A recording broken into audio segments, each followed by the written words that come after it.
idolâtries religieuses. Pour eux, ce n'est pas une idolâtrie. Ils disent qu'ils sont juste en train de faire la vénération.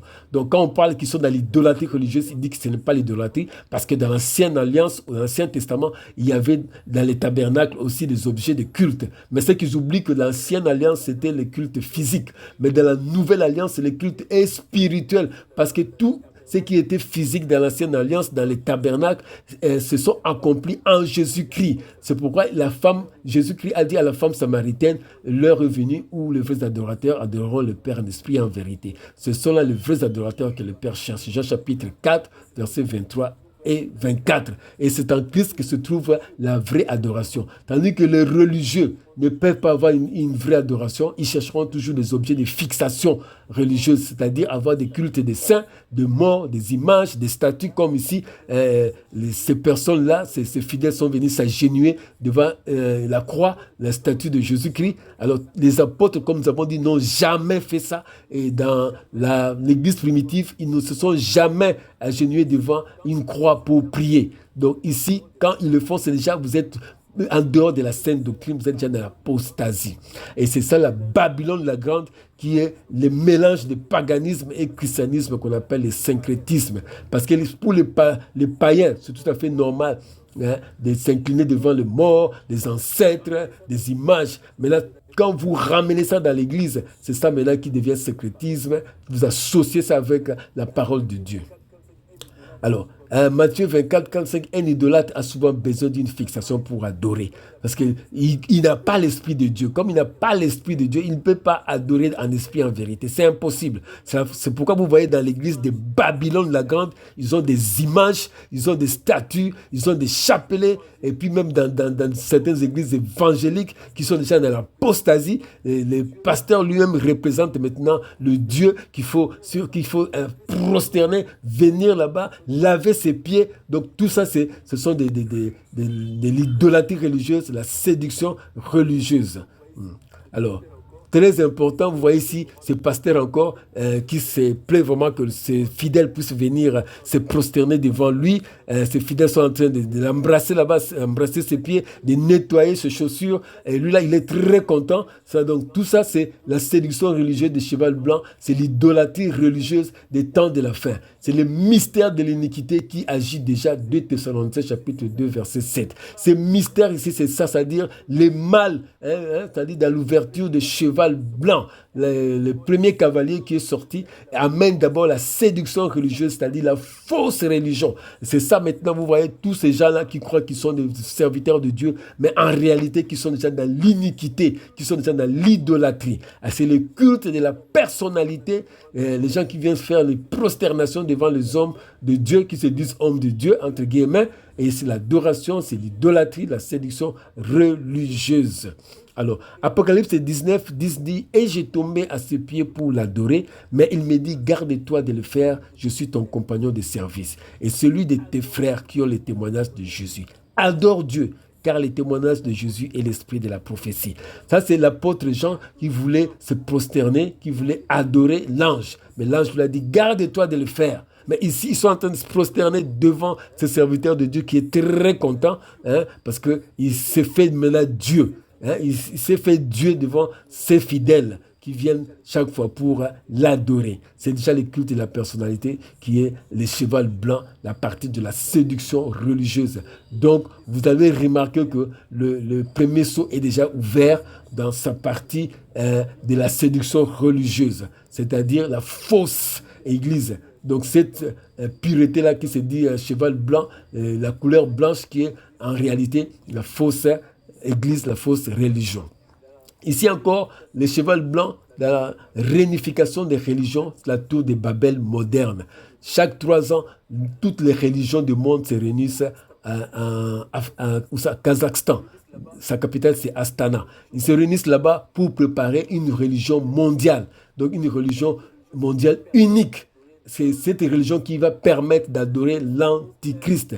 Parce que Genèse 11, 1 et 4 dit toute la terre avait une seule langue et les mêmes mots. Allons, bâtissons-nous une ville et une tour et dont le sommet touche au ciel, et faisons-nous un nom, afin que nous ne soyons pas dispersés sur la surface de toute la terre. Pour que toute la religion, tout le monde soit dans une même religion, c'est pourquoi ils sont en train de créer cette religion mondiale unique. Vous avez les chrétiens, vous avez les musulmans, vous avez les juifs, vous avez les hindouistes, vous avez les shintoïstes, vous avez les vaudouistes, vous avez toutes les religions du monde se réunissent chaque 3 ans là-bas à Kazakhstan. Alors que le monde, les chrétiens particulièrement, parfois ils ne sont même pas informés de ce qui se passe dans ces milieux, mais ils préparent la religion mondiale parce que la Bible dit que l'antichrist doit être adoré. Or, pour être adoré, il faut une religion. C'est pourquoi ils sont en train de se préparer. Dans ces religions, ils parlent de quoi? De fraternité, ils parlent de la paix et ils parlent de l'amour.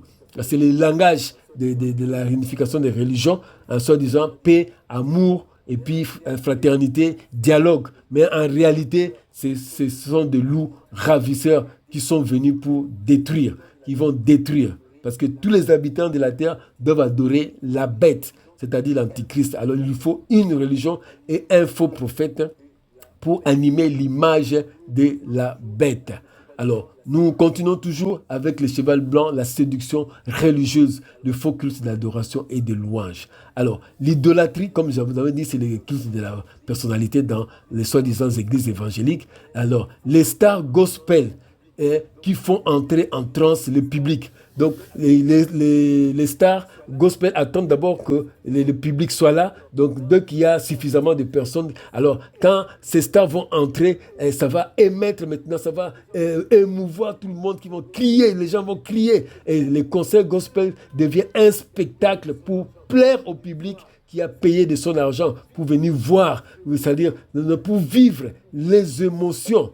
Ils sont venus pour vivre les émotions qui ont remplacé le spirituel. Les faux adorateurs recherchent les émotions et non Dieu qui les transforme. Quand vous êtes à la présence de Dieu, Dieu vous transforme. Vous étiez impudique, vous êtes délivré de l'impudicité. Vous étiez voleur, vous êtes délivré. Vous étiez tout ça, ça veut dire Dieu change votre nature, devient une nouvelle créature. Mais dans ces concerts ici, où lui-même, c'est-à-dire ces stars gospel-là sont des impudiques, sont des voleurs, des détourneurs, ce sont des menteurs, ce sont des magiciens, ce sont des occultistes. Souvent, ils vont visiter les maisons lucifériennes pour avoir les anges de moisson afin de remplir des stades, remplir des milliers de spectacles, remplir des églises. Donc tout cela, c'est le faux culte d'adoration et de louange. Et c'est ça la séduction religieuse du cheval blanc. Donc le sceau est déjà ouvert dans sa première partie de la séduction religieuse. Tout cela, avant, on n'en avait pas. Maintenant, on a ça d'une façon vraiment claire, d'une façon claire. On ne peut pas se tromper que les gospels aujourd'hui, les concerts, c'est plus un spectacle. On vient danser, mais non pour chercher Dieu, mais c'est plus les émotions. C'est ça, malheureusement. Donc, au lieu d'adorer Dieu en esprit en vérité, on vient plutôt pour des mensonges, pour des histoires physiques, pour chercher les sentiments, c'est-à-dire être content. Mais en réalité, on n'a pas changé, on est toujours ce qu'on est. Et c'est parce que c'est la séduction religieuse. Alors, toujours dans la séduction religieuse des chevaux blancs, vous avez le fausse délivrance. C'est par exemple les femmes qui souffrent dans cette société, les femmes qui n'ont plus d'argent, les maris n'ont plus de travail. Alors, ces femmes souvent vont dans les églises prier. Alors, quand le pasteur leur propose une délivrance par la chucote, elles acceptent parce qu'elles n'ont pas le choix, parce qu'elles souffrent. Parfois, il n'y a rien à manger pour donner à leurs enfants. Ces femmes-là font tout. Donc, parfois, elles sont naïves. Alors, elles acceptent tout. Même le pasteur peut coucher avec ces femmes-là en leur promettant de fausses délivrances. Alors que la délivrance aujourd'hui, c'est Jésus-Christ. Accepter Jésus-Christ comme Seigneur Sauveur. C'est ça la délivrance. Ce n'est pas être fouetté. Ce n'est pas venir là-bas devant le pasteur pour que les démons de pauvreté puissent partir. Non, il ne partira jamais parce que ce sont de fausses délivrances. C'est la manipulation des âmes qui croient à tout sauf à la parole de Dieu. Alors, la recherche de la délivrance sans conversion à Jésus-Christ, la manipulation des esprits de séduction par le faux prophète, Matthieu 24, que ces faux prophètes viendront justement pour faire de la délivrance un fonds de commerce. Alors que si vous n'êtes pas converti en Christ, vous ne serez jamais délivré.